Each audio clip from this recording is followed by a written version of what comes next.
Hi there, I'm James from the Flite Lab, and today we're going to have a quick look at the Flysky i4x radio, what's in the box and its features.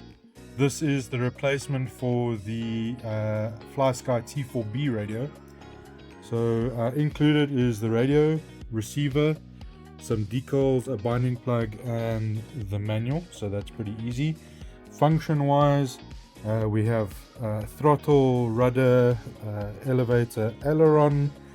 We've got the power switch. We've got 4 reversers for the different channels, and we've got the mixing switch. And then of course we've got the binding plug. This particular radio takes 4 AA batteries. Out the box it's 4 channel. However, if you do choose to install the toggle switches, you could get the channels up to 10 channels, it says. What you do get in the box, however, is a AF HDS2A receiver. So what that means is this radio supports AF HDS2A, which means this transmitter is going to be compatible with your T4B radio.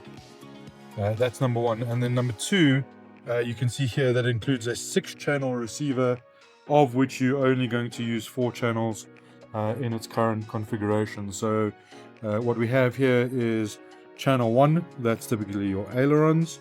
Channel 2, that's your elevator. Channel 3 is your throttle, and channel 4 is your rudder.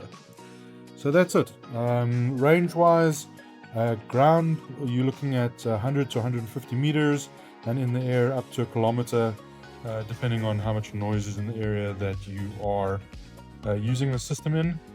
So it's got pretty much the same transmission specs as the i6X radio.